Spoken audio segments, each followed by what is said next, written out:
Welcome back to the Nueva Vida Group podcast. Nueva Vida are a privately owned real estate advisory service that advises the high net worth and ultra high net worth community on real estate acquisition, project management, and development.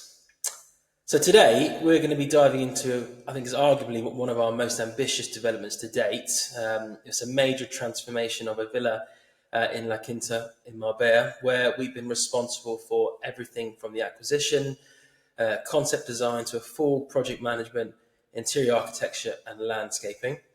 Um, it's a project that really showcases the depth of what we do, the level of coordination required behind the scenes, and the value that we bring to the clients that are looking to elevate their homes to the highest standards. So, Jack here manages the entire project management side. So, I think the best way for this, we'll just jump in and ask questions that they experience along the journey. So, how did we approach sourcing this villa for the client, and why was it the right opportunity for We met the such an client ambitious back transformation? in 2023. He was kindly introduced to us. He lives in Dubai Yeah. with his family. And sort of the brief or the mandate we were given was that they were looking for a family home that they wanted to own for, forever.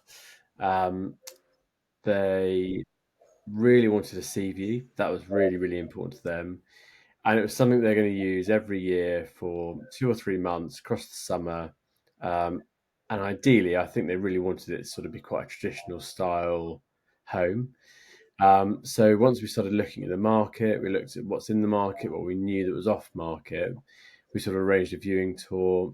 We saw 6 homes, I think, from memory. And this particular home was actually the last one, and it was offered to us directly from the owner alongside the agency that we work sort of closely with. And they sort of were thinking about selling it. They sort of building up to selling it, but they hadn't put it on the market. They hadn't sort of taken photos or anything like that. And they just said, look, pop round and see if it's what you're looking for.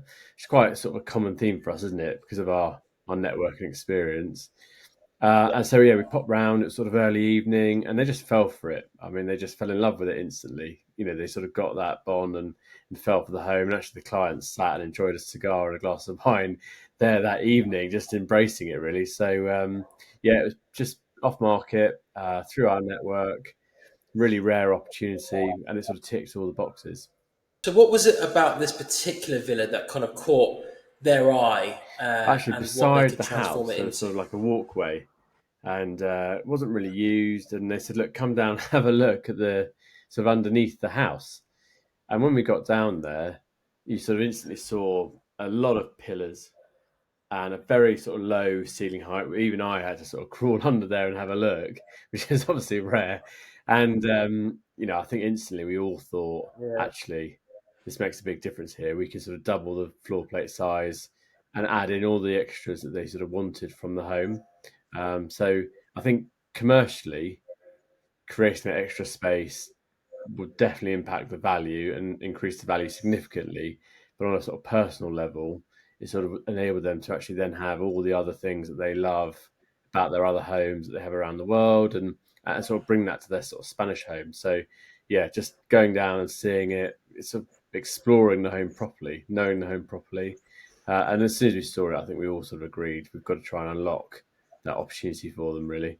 So you mentioned so obviously this client's got a global portfolio and there's lots of things that he wants to have replicated in this home in Marbella.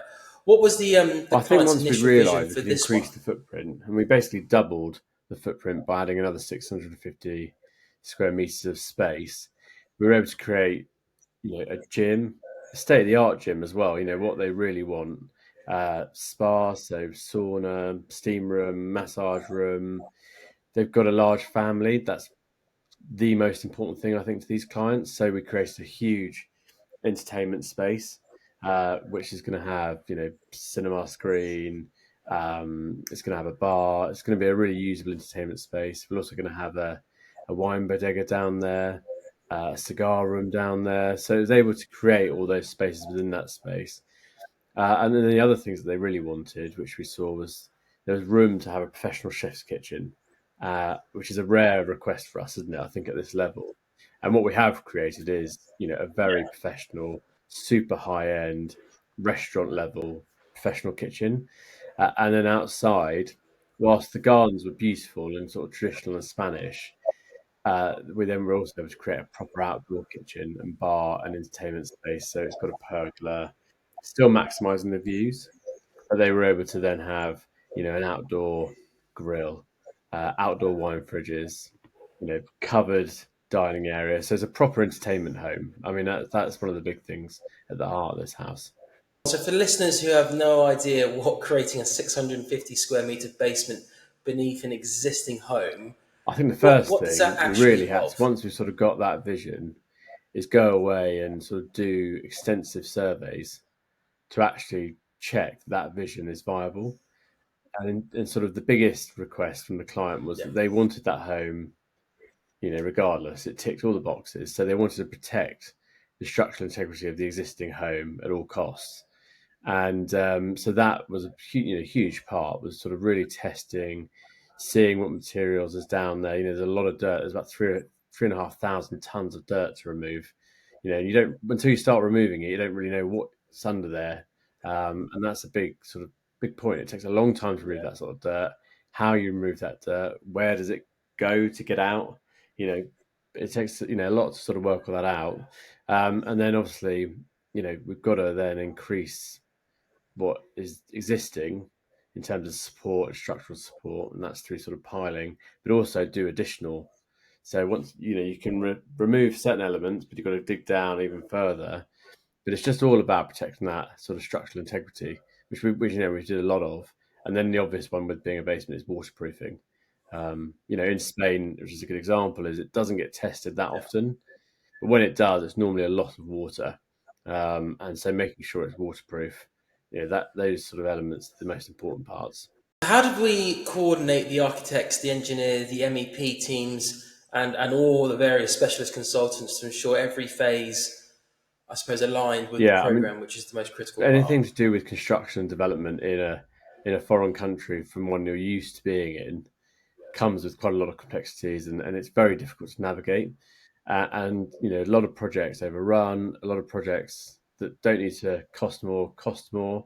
So for us as a business, when we look at a project like this, it's all about our in-house team first. So our head of project management's got over 30 years of experience. We also have an in-house quantity surveyor, also known as sort of structural engineer, a technical architect in Spain, and then we also have two project assistants. So our core team will sit above and alongside our client and the client's brief to manage all of those specialists and make sure we're sort of curating and working with the best in the business, really. What role did design play in shaping key lifestyle spaces such as the spa, the gym, wine bodega, cigar rooms, entertainment areas, I and, think and in the the outdoor basement specifically, spaces? obviously the biggest problem or issue you have is light. So what materials you choose, what look and Yeah. design you go for in those spaces is really, really important. If you take like the spa, for example, in a room with very little light, you're not going to necessarily use dark materials and make it darker. You can use sort of more earthier, more natural stone, things like that. So we did a lot of work, initially with the interior designers to make sure that that look sort of brought in the client's vision and also sort of made the most of the light and the lack of light that we also have. So to make it feel lighter, certain areas are going to be naturally lit differently. So like the wine bodega is going to be quite traditional and Spanish, so that will feel a little bit darker, but that'll add to the effects and the experience when you're down there. And our main job really is to work with a selection of really trusted interior designers, landscapers, and we do this across all of our projects, but spend a lot of time with those people to make sure that we understand them, we understand their level of experience and expertise, uh, make sure they can deliver the level of detail and quality that we want and want for our clients. And then it's sort of curating really and making sure that we're bringing in the right interior designers specific to the client's look and feel. And it's the same for landscaping as well. You've got to use really high caliber landscapers that understand the types of planting, the types of grass, They sound obvious, but obviously somewhere like Spain, where you've got an issue with not a lot of water during the summer, you still want it to look green and feel green. Then obviously you've got to make sure we're sort of building to a client's brief, and the landscaper understands what the right plants to put in are. Um, so across the board, it's all about who we're working with, making sure that they really are a part of the client team and understand the brief properly. So, how did we manage budget control, procurement, contractor tendering on a project with so I many think complex moving the first parts? thing is it's so important that we've got an in-house QS. Some a quantity surveyor that's in-house that works directly for us, and we sit alongside the client in that role. Um, they can work obviously alongside the architects and the suppliers, and they all seem to have their own in-house QSs as well. What it means is that we can hold them to account on the balances and measures. So, a lot of work that's done by our project team is just making sure that what they're saying they're doing, whether it be supplying concrete, it matches up with the same amount that's in the quoted brief that's required, and that's also then goes down to the level of detail and finish as well. But the in-house QS is critical for us. Um, and they're also going to challenge the architects, interior designers on the materials and products that we choose. We're not always going to argue with them and say we should go for a cheaper product. It's not always about cost.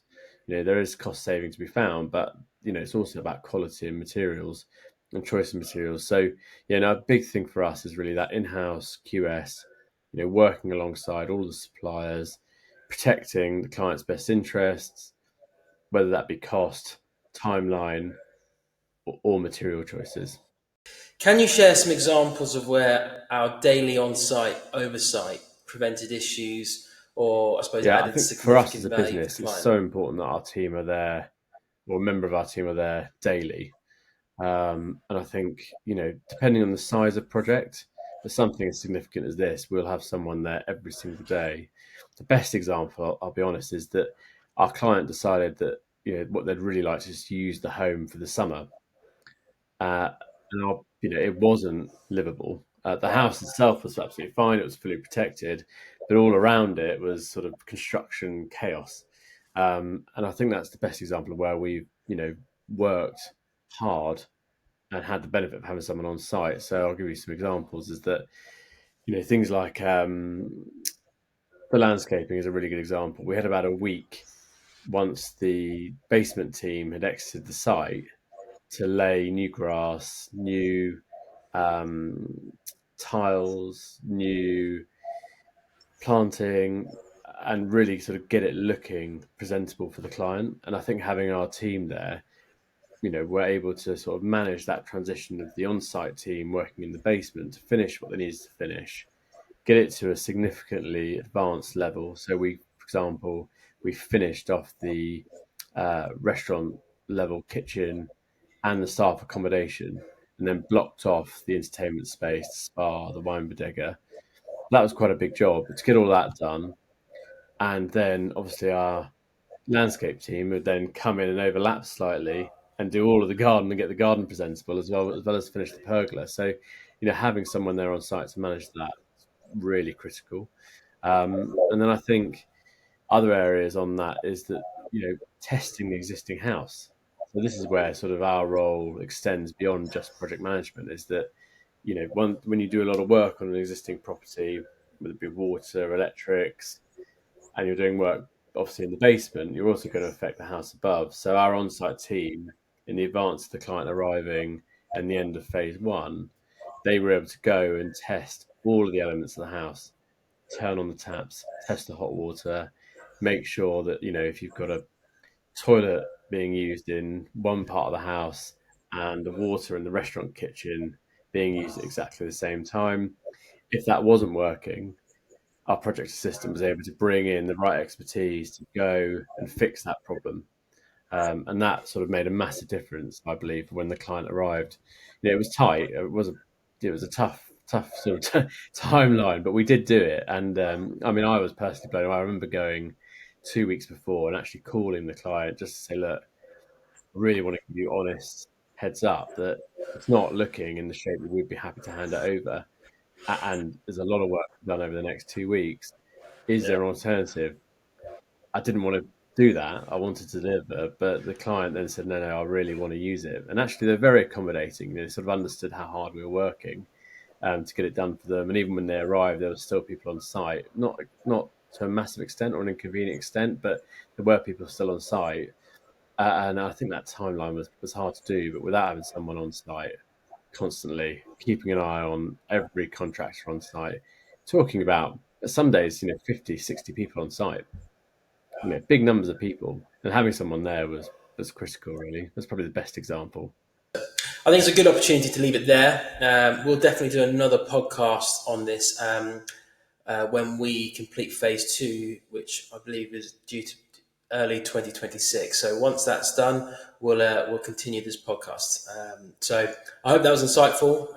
It's been a massive project for us, and we've thoroughly enjoyed it. And any questions for Jack or myself, just drop us a comment or an email, and we'll get back to you. Thank you.